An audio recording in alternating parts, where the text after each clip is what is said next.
نحمدہ ونصلی علی رسولہ الکریم وما ارسلناک الا رحمۃ للعالمین۔ نبی کریم صلی اللہ علیہ وسلم دو جہانوں کے لیے، تمام لوگوں کے لیے، تمام امت کے لیے رحمت بنا کر بھیجے گئے۔ نبی کریم صلی اللہ علیہ وسلم کے آنے سے پہلے لوگ اپنے بیٹیوں کو بیٹی نہ سمجھتے۔ نبی کریم صلی اللہ علیہ وسلم کی رحمت کی وجہ سے بیٹی کو عزت ملی۔ نبی کریم صلی اللہ علیہ وسلم کے آنے سے پہلے مکہ مکہ نہ تھا، بیت اللہ نہ تھا۔ مکے میں بھی مشرک آباد، بیت اللہ میں بھی مشرک آباد، اللہ تعالیٰ کی وحدانیت پارا پارا تھی۔ نبی کریم صلی اللہ علیہ وسلم کی رحمت کی وجہ سے بیت اللہ میں بھی وحدانیت کا بول بالا ہوا، شرک کا خاتمہ ہوا۔ مکے میں بھی وحدانیت کا بول بالا ہوا، شرک کا خاتمہ ہوا۔ نبی کریم صلی اللہ علیہ وسلم کی رحمت کی وجہ سے حضرت ابوبکر صدیق بن گئے، حضرت عمر فاروق بن گئے، حضرت عثمان غنی بن گئے، حضرت علی حیدر کرار بن گئے۔ نبی کریم صلی اللہ علیہ وسلم کی وجہ سے اللہ تعالیٰ نے ہم پر کتنی رحمتیں کی، چند ایک آپ کے سامنے گوش گزار کرنا چاہتا ہوں۔ میرے بھائی، نبی کریم صلی اللہ علیہ وسلم سے پہلے نبیوں کے امت خاص جگہوں میں عبادت کیا کرتے تو اللہ تعالیٰ قبول فرماتے۔ ہمارے لیے اللہ تعالیٰ نے نبی کی رحمت کی وجہ سے پورے زمین کو مسلح بنا دیا۔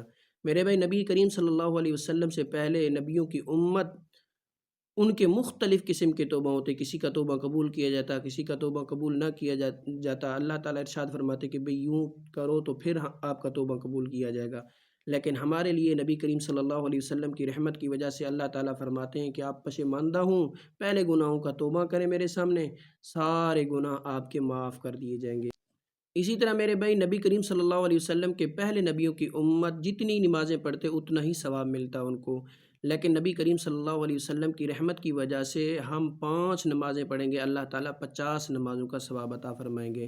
نبی کریم صلی اللہ علیہ وسلم کی سب سے بڑی رحمت یہ ہے کہ نبی کریم صلی اللہ علیہ وسلم کی امت سب سے پہلے جنت میں داخل ہوگی۔ میرے بھائی، نبی کریم صلی اللہ علیہ وسلم کی رحمت کی وجہ سے ہر کوئی قیامت والے دن نفسا نفسی کے عالم میں ہوگا، دھوپ قریب کر دیا جائے گا، تپش بڑھا دی جائے گی، ننگا تن ہر کوئی کھڑا ہوگا، لیکن سب سے پہلے حساب کتاب نبی کریم صلی اللہ علیہ وسلم کی امت کا کیا جائے گا۔ میرے بھائی، ہمیں چاہیے کہ ہم نبی کریم صلی اللہ علیہ وسلم پر روزانہ کم از کم 1000 مرتبہ 10 تسبیح درود پاک بھیج دیا کریں۔ نبی کریم صلی اللہ علیہ وسلم نے ہمارے لیے کتنی مشقتیں برداشت کی۔ نبی کریم صلی اللہ علیہ وسلم 6 گھنٹے ہمارے لیے دعا کرتے رہے۔ نبی کریم صلی اللہ علیہ وسلم دن قیامت میں بھی امتی امتی پکارتے رہیں گے۔ تو ہمیں چاہیے کہ ہم احسان فراموش نہ بنے، روزانہ کے 10 تسبیح یعنی 1000 مرتبہ درود پاک پڑھ لیا کریں، اور نبی کریم صلی اللہ علیہ وسلم کے طریقوں پر چلنے کی کوشش کریں۔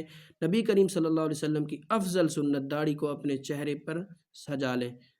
آج کے لیے میرا یہی میسیج ہے کہ ہم احسان فراموش نہ بنیں، نبی کریم صلی اللہ علیہ وسلم پر درود پاک پڑھیں اور چہرے پر داڑھی چھوڑ دیں۔